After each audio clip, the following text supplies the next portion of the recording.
Assalamualaikum warahmatullahi wabarakatuh. Selamat pagi Ibu dan teman-teman. Salam sejahtera bagi kita semua. Saya Anggisa Fitri Sultan Syafli dengan NIM 2019-21199 dari kelas R6D. Saya akan mempresentasikan hasil proposal saya yang berjudul Tinjauan Kriminologi Aksi Balap Liar di Kota Ambon. Pertama-tama saya akan memulai dengan latar belakang. Pengertian hukum sampai saat ini belum ada yang pasti, atau dengan kata lain belum ada satupun pengertian hukum yang dijadikan sebagai standar dalam memahami makna dan konsep hukum tersebut. Menurut Noto Hamijojo, hukum diartikan sebagai keseluruhan peraturan yang tertulis dan tidak tertulis yang biasanya bersifat memaksa untuk kelakuan manusia dalam masyarakat, negara, serta antar negara, yang mengarah dalam keadilan demi terwujudnya kedamaian dengan tujuan memanusiakan manusia dalam masyarakat. Sedangkan menurut Soedarto, pidana adalah penderitaan yang disengaja dibebankan pada orang yang melakukan perbuatan yang memenuhi syarat-syarat tertentu.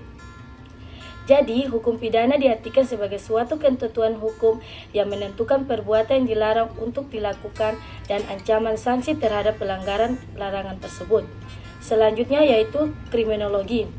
Kriminologi dikemukakan oleh seorang ahli antropologi Prancis yang bernama Paul Topinard, yang terdiri dari dua suku kata yaitu crime dan logos. Crime yang artinya kejahatan dan logos yang artinya ilmu pengetahuan. Sehingga kriminologi dapat diartikan sebagai ilmu pengetahuan yang mempelajari tentang kejahatan. Kemudian saya juga membahas tentang pengertian balap dalam Kamus Bahasa Indonesia yang artinya kecepatan.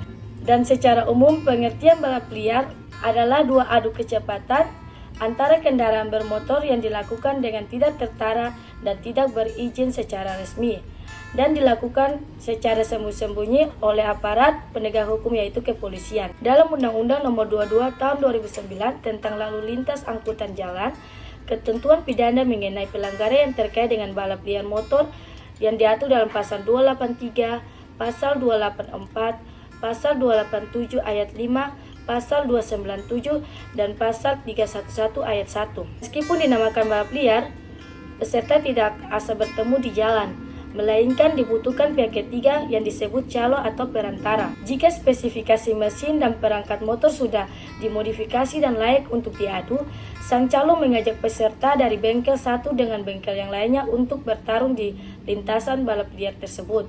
Balap liar seperti makanan tak bergaram jika tak melibatkan taruhan. Besar taruhan yang dipertaruhkan tidak main-main. Untuk motor yang sudah dianggap memiliki reputasi dan spesifikasi yang bagus, harga taruhan pun bisa mencapai ratusan ribu atau puluhan juta rupiah. Begitu salah satu motor peserta yang sampai lebih dahulu di garis finish, maka dia yang akan jadi pemenang. Berikut ada beberapa rumusan masalah yang saya ambil, yaitu yang pertama, faktor-faktor apa saja yang memicu aksi balap liar di Kota Ambon. Yang kedua, bagaimana penanggulangan aksi balap liar oleh aparat kepolisian di Kota Ambon. Dan tinjauan penelitian yaitu yang pertama, untuk mengkaji dan mengetahui faktor-faktor yang memicu aksi balap liar di Kota Ambon. Yang kedua, untuk mengetahui bagaimana menanggulangi aksi balap liar di Kota Ambon oleh kepolisian setempat. Kemudian saya akan membahas manfaat dari penelitian, yaitu yang pertama secara teoritis. Hasil penelitian ini dapat dijadikan bahan kajian lebih lanjut mempunyai arti penting bagi kepolisian Ambon berkaitan dengan tindakan hukum terhadap aksi balap liar, dan diharapkan dapat memberikan manfaat dalam penerbitan kegiatan yang mengganggu lingkungan dan membahayakan orang lain di daerah Kota Ambon. Yang kedua, secara praktis. Hasil penelitian ini dapat bermanfaat bagi seluruh lapisan masyarakat Ambon, terutama yang berada pada daerah wilayah yang sering menjadi sirkuit balap liar motor tersebut. Yang terakhir, metode penelitian yang saya gunakan dari permasalahan yang di atas yaitu yang pertama, jenis penelitian yuridis normatif, yang artinya penelitian tentang permasalahan yang terjadi di masyarakat. Dan tipe penelitian yang saya gunakan ialah analisis deskriptif, karena membahas tentang hasil yang digunakan dari studi kepustakaan, selanjutnya dianalisis dan dibahas menggunakan alur pembahasan secara sistematis. Yang kedua, sumber bahan hukum yang terdiri dari primer dan sekunder. Primer yaitu menurut undang-undang nomor 22 tahun 2009 tentang lalu lintas dan angkut jalan, dan sekunder ialah materi yang ada di dalam buku, jurnal, dan beberapa referensi lainnya. Selanjutnya, pendekatan masalah dibagi menjadi 4 poin, yaitu yang pertama, pendekatan undang-undang, yang kedua, pendekatan kasus, dan ketiga, pendekatan konseptual, dan keempat, pendekatan historis.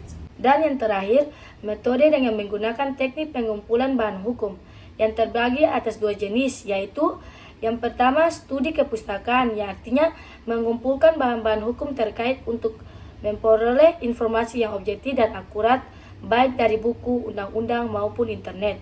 Yang kedua, metode analisis. Metode ini dipakai untuk menganalisis bahan hukum yang telah terhimpun, yaitu metode analisis kualitatif, yang artinya bahan hukum yang diperoleh kemudian disusun secara sistematik. Sekian dan terima kasih dari hasil presentasi saya. Saya ucapkan Assalamualaikum warahmatullahi wabarakatuh. Selamat pagi dan salam sejahtera bagi kita semua.